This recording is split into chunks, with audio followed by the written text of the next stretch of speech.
Hi అండి, ఈరోజు నేను ఈ వీడియోలో మీకు పచ్చడి తయారు చేసి చూపిస్తాను. అది ఏం పచ్చడి అనుకుంటున్నారా? చాలా హెల్దీ పచ్చడి అండి. తప్పకుండా మీరందరూ కూడా ఇలా హెల్దీ రెసిపీస్ తింటే హెల్త్కి మంచిది. ఓకేనా? మరి ఎలా తయారు చేయాలో, అది ఏం పచ్చడో చెప్తున్నాను. పాలకూర పచ్చడి చాలా హెల్దీ పచ్చడి అండి. ఎందుకు చెప్తున్నానంటే దీనిలో ప్రోటీన్ కూడా ఉంటుంది. దీనిలో పల్లీలు కూడా వేసుకుంటాం కాబట్టి ప్రోటీన్ కూడా ఉంటుంది. చాలా హెల్దీ రెసిపీ కాబట్టి తప్పకుండా మీరు ట్రై చేయండి. ఓకేనా? మరి ఎలా తయారు చేయాలో చూద్దాం. వీడియో నచ్చినట్లయితే లైక్ చేయండి, షేర్ చేయండి, సబ్స్క్రైబ్ చేయండి.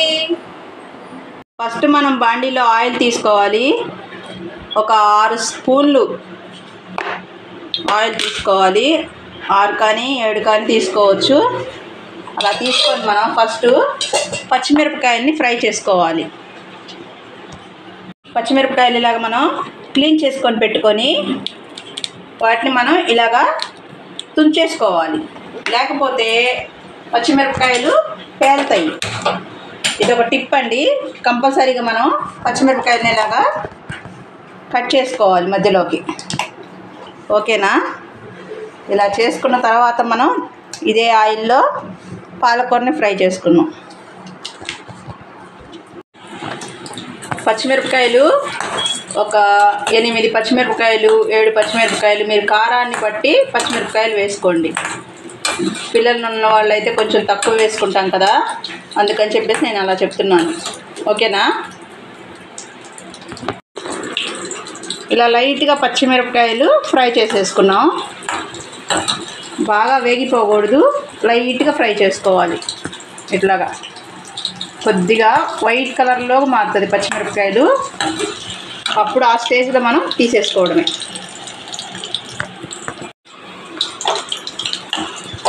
ఇలా తీసుకున్న తర్వాత ఇదే ఆయిల్లో మనం పాలకూరని ఫ్రై చేసుకుందాం.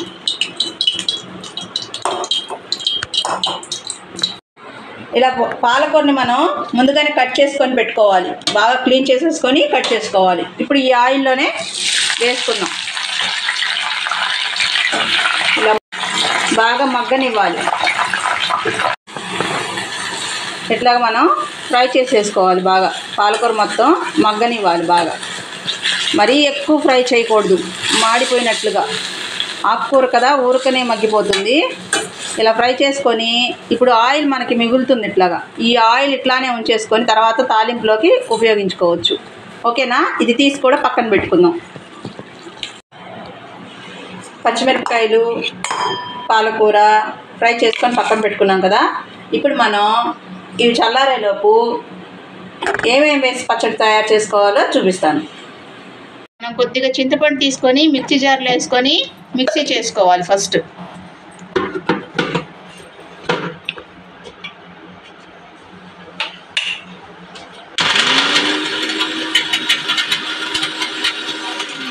చింతపండు మొత్తం పేస్ట్ అయిపోయిన తర్వాత చిన్నులపాయలు రెబ్బలు ఒలుచుకొని ఇట్లాగా మనం దీనిలో వేసుకోవాలి మిక్సీ జార్లో.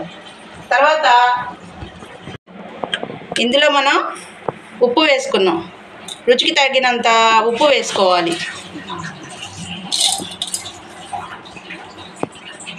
మళ్ళీ మనం వీటిని కూడా గ్రైండ్ చేసుకోవాలి. అదే మిక్సీ జార్. మనం పల్లీలు వేసుకుందాం.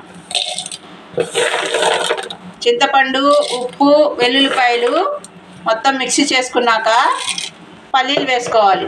ఒక 1/2 కప్ పల్లీలు వేసుకోవాలి. ఒక 2 కట్టలు పాలకూరకి 1/2 కప్పు పల్లీలు. దీన్ని ఇప్పుడు మనం పౌడర్ చేసుకుందాం. ఇలా పౌడర్ చేసుకోవాలి. కొంచెం కచ్చాపచ్చాగా పౌడర్ చేసుకోవాలి. ఫస్ట్ మనం పచ్చిమిరపకాయలు వేసుకొని ఒక్కసారి అట్లా గ్రైండ్ చేసుకుందాం.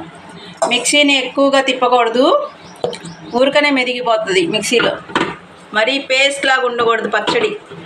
మనం రోట్లో రుబ్బిన పచ్చడిలాగే ఉండాలి. ఒక్కసారి అట్లాగా చాలు. చూడండి, ఇట్లాగా మనం మెదగకపోతే ఇంకొకసారి వేసుకుందాం.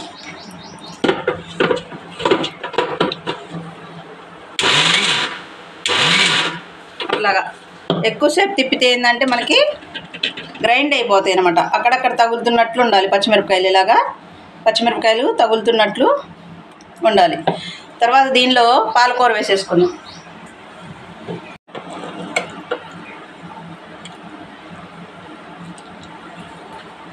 పాలకూర వేసుకున్నాక స్పూన్తో ఒక్కసారి మనం కిందికి మీదకి అనుకోవాలి, ఎందుకంటే కిందంతా పేస్ట్ లాగా ఉండిపోతుంది కదా, అందుకని. ఇప్పుడు ఒక్కసారి మళ్ళీ మనం మిక్సీ చేసుకుందాం.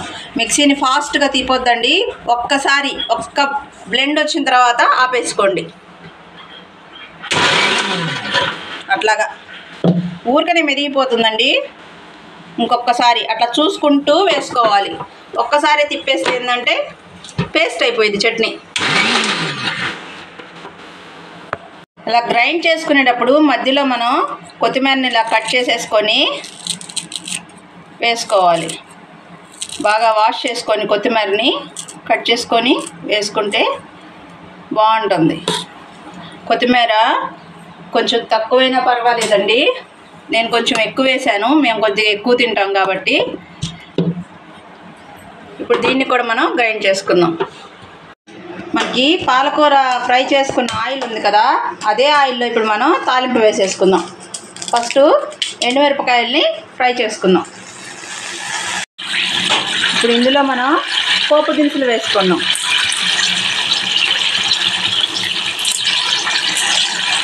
కొంచెం పోపు దినుసులు ఎక్కువ వేసుకుంటే పంట కింద తగులుతూ బాగుంటుంది.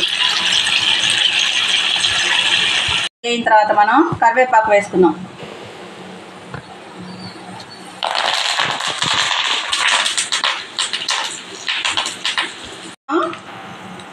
మిక్సీ చేసుకున్న ఈ పచ్చడి మొత్తం దీనిలో వేసుకోవాలి.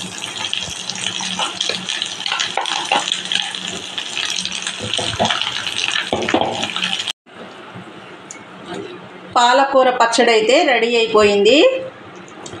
ఇందులో చాలా బెనిఫిట్స్ ఉంటాయి అన్నమాట ఈ పచ్చడిలో. ఏంటంటే పాలకూరలో ఫోలిక్ యాసిడ్ ఉంటుంది కదా, అది హెల్త్కి చాలా మంచిది. అలాగే కొత్తిమీర కానీ కరివేపాకు కానీ అన్ని ఆకుకూరలతో కలిపి చేసుకున్న పచ్చడిని తింటే హెల్త్కి చాలా మంచిది. పిల్లలైతే మాత్రం ఏం తెలియకుండా మనం ఆకుకూర తింటున్నామని ఈ పేస్ట్ని ఆ పల్లీలు ఉండడం వల్ల చాలా ఇష్టంగా తింటారు.